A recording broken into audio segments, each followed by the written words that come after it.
বিসমিল্লাহির রহমানির রহিম। আসসালামু আলাইকুম। কেমন আছেন আপনারা? আমি আছি, শুকর আলহামদুলিল্লাহ।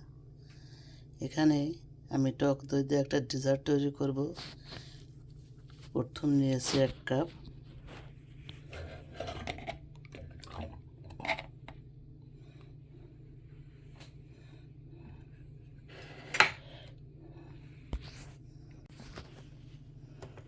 এখন দিয়ে দিলাম আরও 1 কাপ, 2 কাপ। আরও 1 কাপ দিয়ে দিয়েছি, মোট 3 কাপ। এই টক দইটা আমি পানি ঝরানোর জন্য একটা ছাঁকনির উপর রেখে দিয়েছি। এটা দিয়ে একটা ডেজার্ট তৈরি করে দেখাবো। যে মোল্ডে আমি পুডিংটা ভাপে দেবো সেটা তেল ব্রাশ করে নিয়েছি। এখন এখানে কনডেন্স মিল্ক 2 টেবিল চামচের মতন আছে, এটা দেব। আর টক দইটা আমি পানি ঝরিয়ে রেখেছি, এখন ব্লেন্ডার ভিতরে দেব। আর নেব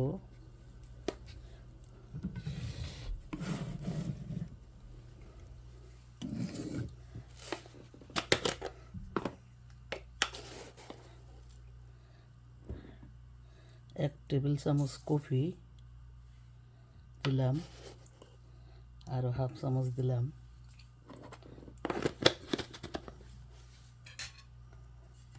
এখন এতে গরম পানি দেব।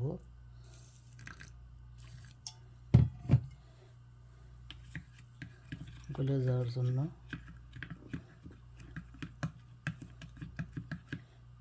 এটা দইয়ের সাথে মিক্স করে দেব।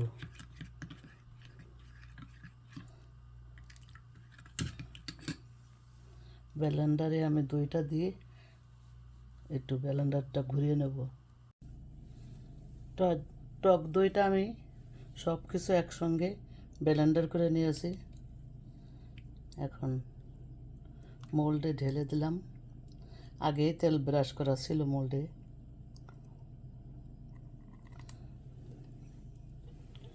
এখন চুলায় চলে যাব। এটা ভাপানোর জন্য এই পুডিংটা চুলায় তৈরি করব। চুলায় একটা রিং বসিয়ে তার ভিতরে পানি দিয়ে পুডিংয়ের ব্যাটারটা এখানে বসিয়ে দিয়েছি। এখন একটা প্লেট দিয়ে কভার করে তারপরে ঢাকনা দিয়ে ঢেকে রাখবো, যেন এর ভিতরে পানি ফুটতে না পারে। জালটা একটু কমিয়ে রেখেছি, জালটা এখন বাড়িয়ে দেব। প্লেট দিয়ে ঢেকে দিয়েছি, এখন ঢাকনা দিয়ে কভার করে রাখবো। 20 মিনিট পর ফিরে আসবো। চুলার জাল বাড়িয়ে দিয়েছি। পুডিংটা আমার সেট হয়ে গেছে। এখন ঠান্ডা হলে ফ্রিজে রাখবো 1 ঘন্টার জন্য, তারপরে সার্ভ করে দেখাবো। দেখেন কত সুন্দরভাবে সেট হয়ে গেছে। আমি একটা কাঠি দিয়ে দেখেছি, সেট হয়ে গেছে। দেখেন টক দইয়ের পুডিংটা কত সুন্দরভাবে সেট হয়েছে। কাট করলেও পড়ে না, কোনো দিক দিয়ে সুন্দরভাবে সেট হয়েছে। এখন আমি এই পুডিংটা মোল্ড আউট করব না, কারণ আমার বড় মেয়ের আজ জন্মদিন, তাকে গিফট দেব। এই জন্য একটু সাজিয়ে নিচ্ছি। পেস্তা বাদাম গুঁড়া করে নিয়েছি, একটু সাজিয়ে নেই।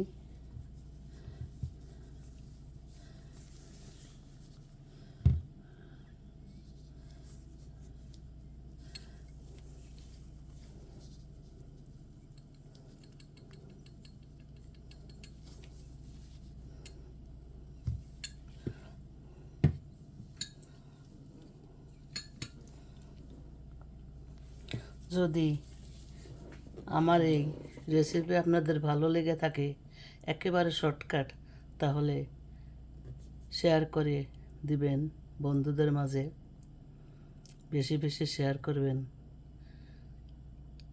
তা অনেক বেশি ভালো থাকেন। আজ এটা কেটে দেখাইতে পারলাম না, কারণ বড় মেয়ের বাসায় নিয়ে যাব। আমি তো দেখাইলাম যে এটা খুব সুন্দরভাবে সেট হয়ে গেছে। তা ভালো থাকেন, অনেক বেশি ভালো থাকেন। আবার হাজির হয়ে যাব এরকম কোনো সহজ রেসিপি নিয়ে। সাথেই থাকবেন। বাকি আল্লাহ ভরসা। আসসালামু আলাইকুম। আল্লাহ হাফেজ।